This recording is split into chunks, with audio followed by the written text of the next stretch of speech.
can't stay away from you. I don't want to let you go. Your love to me is very serious. I won't play games with your tender heart. Told you I love you.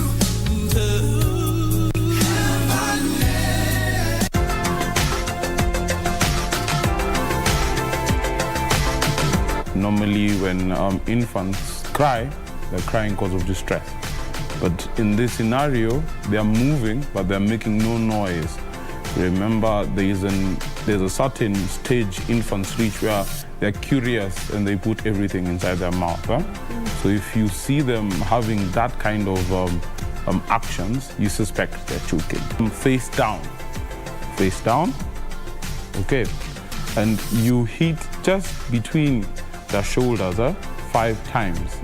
Now, the strength of which you use to hit is dependent on the age and the size of the baby. The rule is the bigger the baby, the harder the hit. So you hit it 5 times. 1, 2, 3, 4, 5.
This is Lunchtime News. I trust you're having a lovely Sunday so far. Well, here on Lunchtime News, we have a comprehensive bulletin where we shall be taking a look at various issues such as politics, health, education, among others. My name is Wambiru, and remember you can interact with us on our social media handles at KBC Channel 1.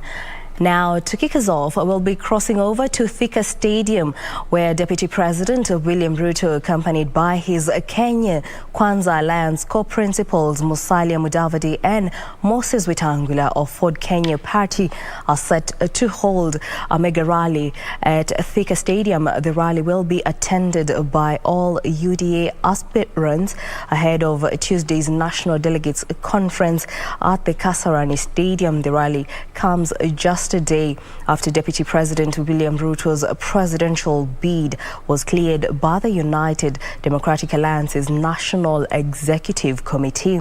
following the verification of his credentials Saturday. Now, we shall be crossing over to Thika Stadium, where we shall be linking up with our reporter John Jacob Curia, who has been manning the ground to give us an update on the developments. Curia?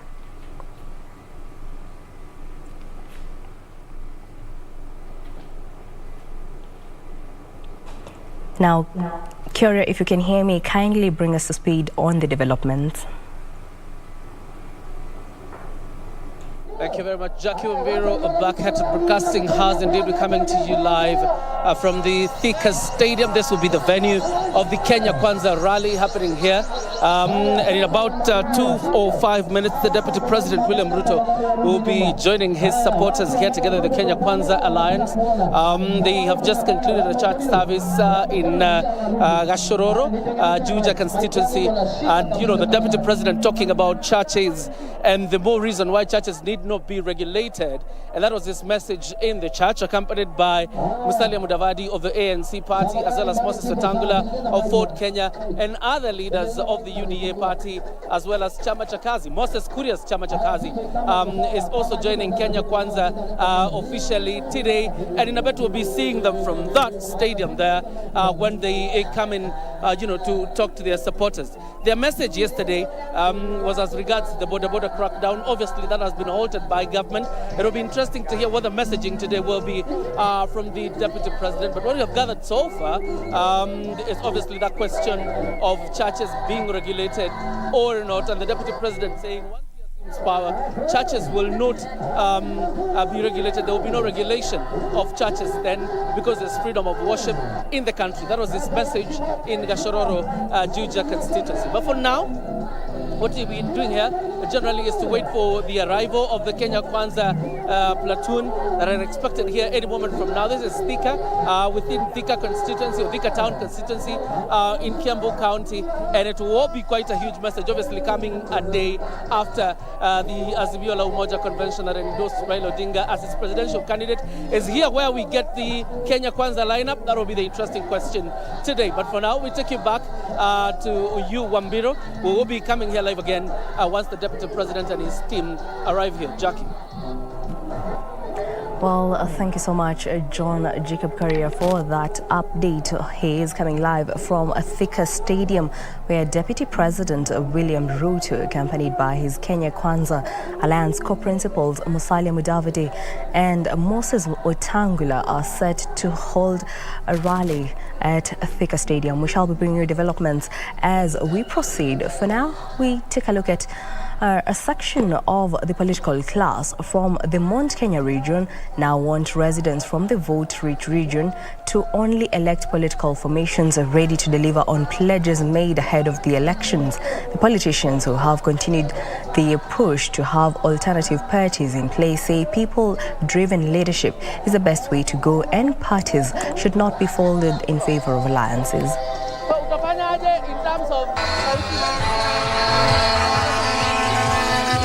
Some political parties in the Mount Kenya region say they'll fight the urge to fold and coalesce with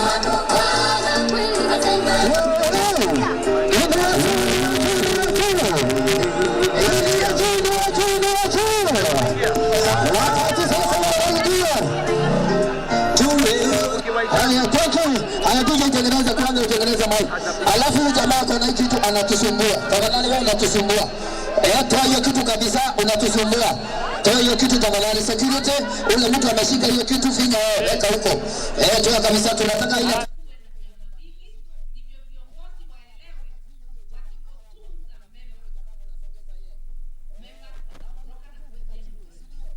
Inawezekana kufukuza umaskini kama tuko uongozi ambao uko focused na kufikiria maneno ya nchi. It is possible. Inawezekana kufukuza umaskini kama tuko uongozi ambao uko focused na kufikiria maneno ya nchi. It is possible. The Jubilee Party has lined up serious campaign rallies in the Mount Kenya region, which will be used to popularize Raila Odinga's candidacy and re-energize the party's presence in the grassroots. A number of leaders, among them Kirinyaga woman representative Purity Ngirishi, recently defected from Jubilee, and will be seeking the gubernatorial seat on an independent ticket. Meanwhile, Ford Kenya Party leader Moses Wetangula says there's no need for leaders to impose themselves on Kenyans. Wetangula and his ally believe that Raila Odinga is being imposed on Kenyans by the powers that be. Kwa serikali ya Uhuru Kenyatta, Kakamega, Bungoma, Busia, Vihiga, mna waziri yeyote? Hakuna hata mmoja.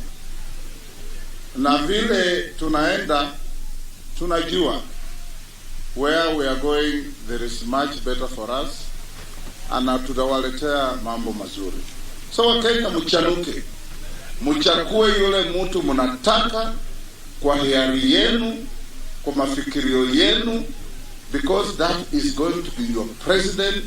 He is not going to be an exclusive president of President Uhuru, who is erecting the project. We want friends who can show respect.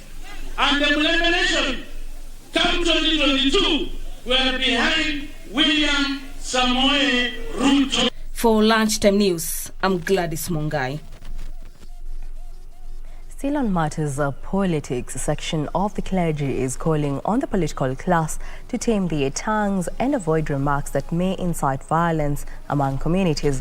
Global Vision Church head Bishop Robert Mutemi is urging politicians to shun divisive politics and sell their manifestos without incitement. Kenyans are further being called upon to evaluate the politicians' manifestos without favoritism before deciding who to elect in the forthcoming general election. Bishop Mutemi spoke at the Siongoni Global Vision Church in Mwingi South constituency, Kitui County, during the ordination ceremony of Pastor Peter Muvea. Inakuaje mtu ambaye anataka kibarua kwako anaweza kukufanya wewe ungongane na jirani yako? Hiyo ni kutoelewa. Hawa watu ni watu watafutao kazi, wanatafuta ajira, na kwa hivyo wanapokuja kwako wanastahili kuongea na wewe kwa unyenyekevu, tena kwa siasa ambazo mlikuwa mnafanya za matushi, za siasa za kuharibiana sifa, siasa za kukasifu. Hizo ni siasa zilizopitwa na wakati. Tungetaka sasa muanze siasa za kuuza sera na maono na mwelekeo ambao utaboresha maisha ya mwananchi. To become a minister, I now. In other news, stakeholders in the Boda Boda sector are pleading with the government for leniency as it moves to reform the industry and restore sanity.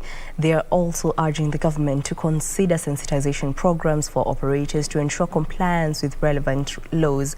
The sentiments come hours after the government stopped the nationwide crackdown on rogue Boda Boda operators to allow more consultations.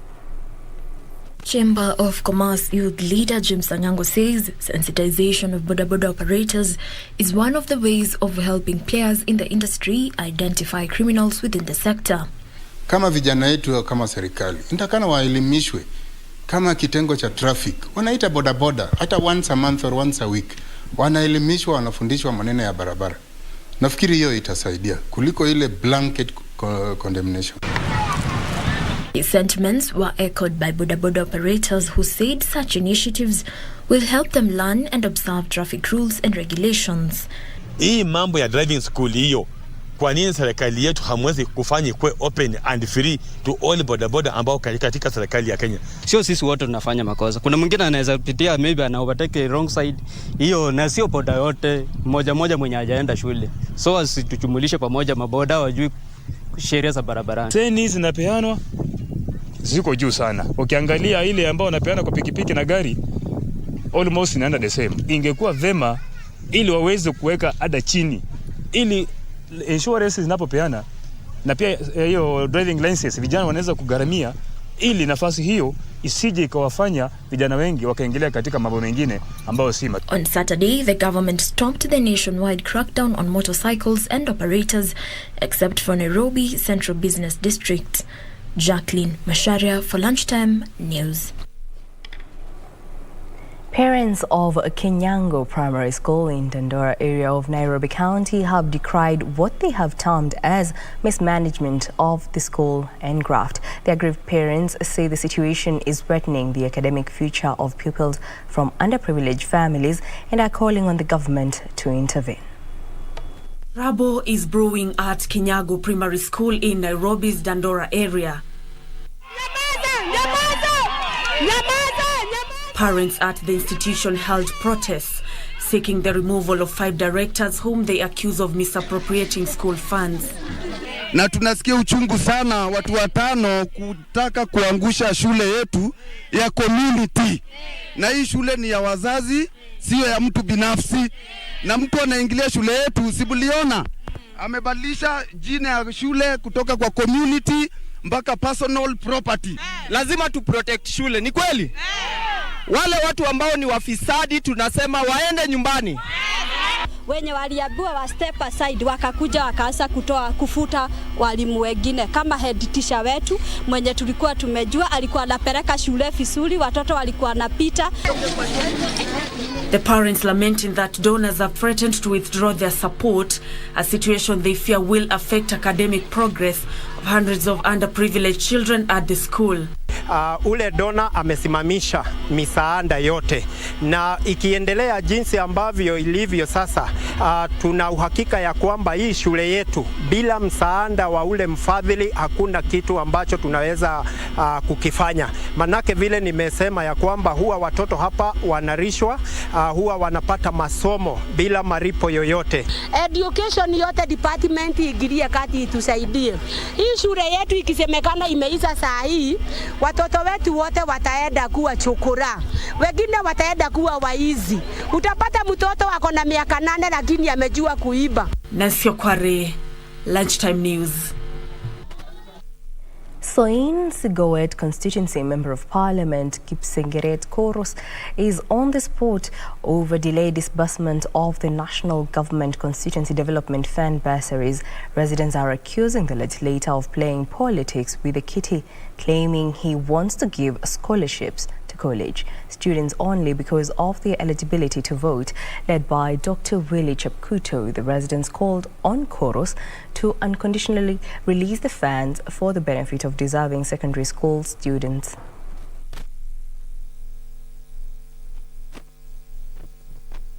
So many students, parents and schools have had to agonize due to zero balance fees requirement.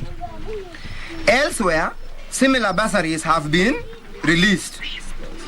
I wish to authoritatively confirm that the said bursary is being deliberately held for political reasons. I wish to authoritatively confirm that the said bursary is being deliberately held for political reasons to avoid the non-voting high schoolers and to be released in lump sum to the voting college and university students on the eve of UDA primaries. Well, that report brings us to our first break here on Lunchtime News. Don't go too far, we still have more news coming up.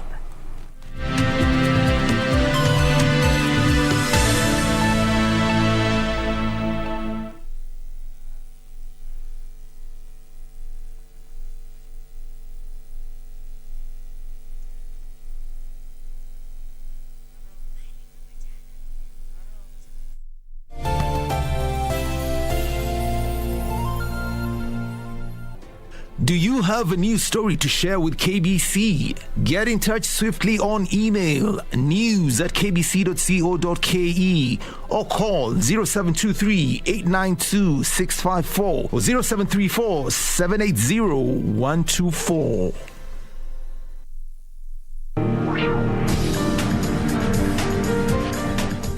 Experience a new history and setting of new records in Stark Arena from the 18th to 20th of March 2022 at the World Athletics Indoor Championships. Pretty tight out of the blocks, and Coleman now moving away. Christian Coleman challenged late there by Bromell. More than 1,000 of the world's best athletes will compete for 96 medals across 24 finals during the 3 days of competition in Belgrade, Serbia.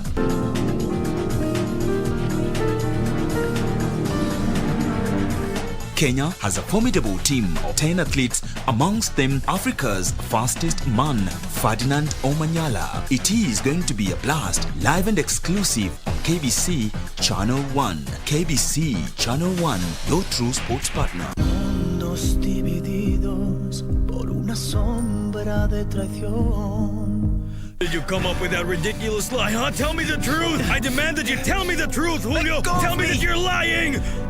Something terrible happened. What's wrong, Eduardo? You're going to tell me you killed Eduardo Molinaire's daughter by mistake without even getting hold of Vallarino? There's been an accident and she died. What? What? You made a fool of me and you abused my friendship. I swear I didn't know what Rogelio was going to do.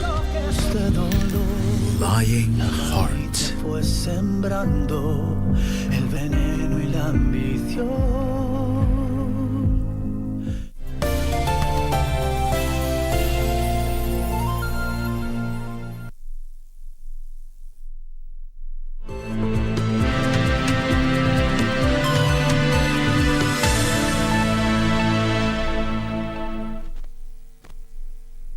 Welcome back. Now let's proceed. Hundreds of residents of Ngewa Ward in Githunguri constituency in Kiambu County are set to benefit from a water piping project funded by the National Government Constituency Development Fund in collaboration with the national government. Residents have lauded their Member of Parliament, Gabriel Kago, for initiating the project. They say the area has been without a stable source of water for over 30 years. Residents are also planning to launch a self-help group to facilitate maintenance of the water project. Hapa Kiruga ukienda na mtungi unasota mtungi moja. Ukisukuma hii kisukumo ya kutoa maji kule chini ni kutoa ndoo moja tu, unawacha hiyo ingine, unasema kesho nitatafuta njia ingine ya kupata maji. Sasa tumefurahi sana kwa maana waledia Kago waledia alituletea maji nyumbani. Ebu ona ukifuruta maji from 110 foot. Sasa nianza kufuruta naenda 60. Nikifuruta 5 nimechoka. Siwezi lima hata boga, siwezi lima hata nini. Tumelia. We have done about 2 kilometers. The rest, the self-help group will be able to buy pipes and connect water to every person in the village.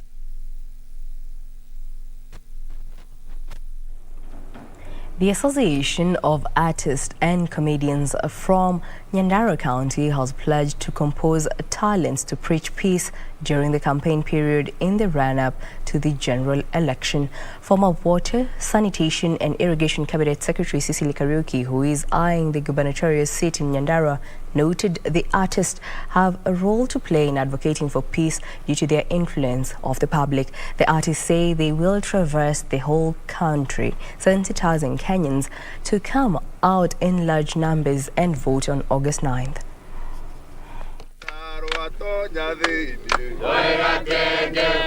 Tatunga kwa sababu muziki message hufika haraka sana. Kwa hivyo tumeshikana sisi wote wasanii wa Nyandarua na tutaendelea. Lazima amani, tuweke amani Nyandarua. Hawa wasanii wamekuwa wakizungumza mambo ya kaunti yetu ya Nyandarua na kujulisha watu ya kwamba mambo saa ingine imeenda kombo, na kwa hivyo tutaendelea na niwaulize waendelee kuongea yale ya ukweli, sababu mwenye macho ambiwi tizama. Tuambie watu wetu ni nini wachague kiongozi huyu na si yule mwingine. Kwa nini ujiunge na chama hii na si ile ingine? Ni maendeleo gani ama ni amani ya aina gani ambao tunalimia sasa hivi? Kwa hivyo ni wasihi, wamefanya kazi mzuri.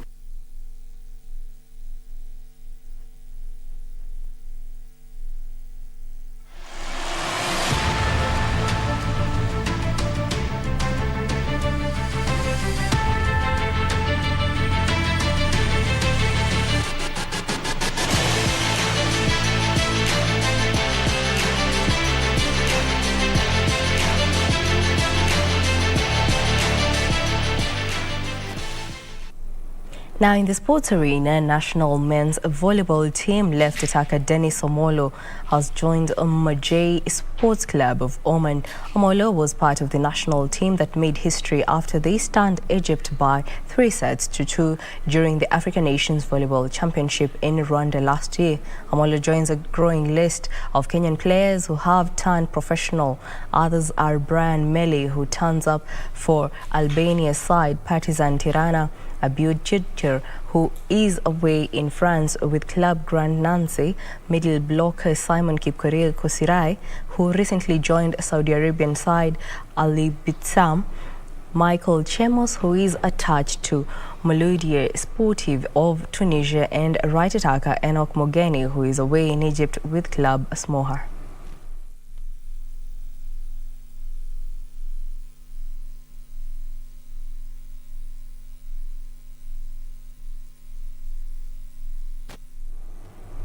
Kenya's defending national CrossFit champion Collins Monday has maintained his lead in the national leaderboard. Monday, a representative athlete of the First Power CrossFit, is battling neck and neck with Emmanuel Mavala of 48 Shred for the 2022 national CrossFit title. Monday progressed all the way to the game's semi-finals last year and now awaits the result of the third and final open event. He hopes to progress to this year's quarterfinals beginning on March 24th.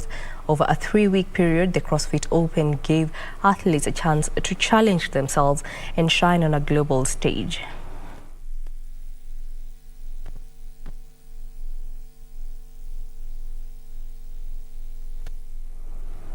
Mombasa lawyer Divina Ongaki posted 46 table forward points to emerge the overall winner of the 2022 charity golf tournament played at the Par 71 Nyali Golf and Country Club course in Mombasa County.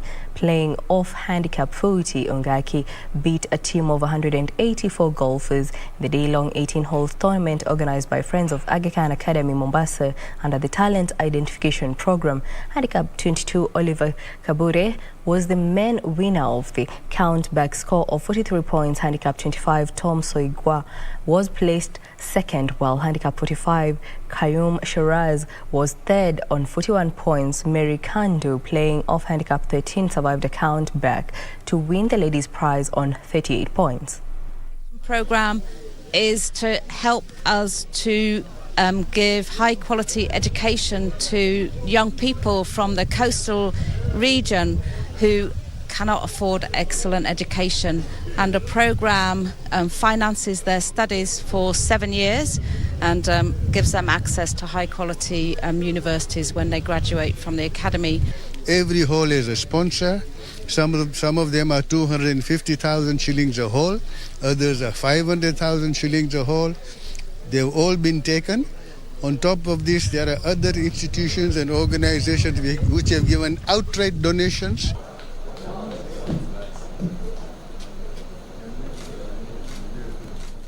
Cristiano Ronaldo says there is no limits for Manchester United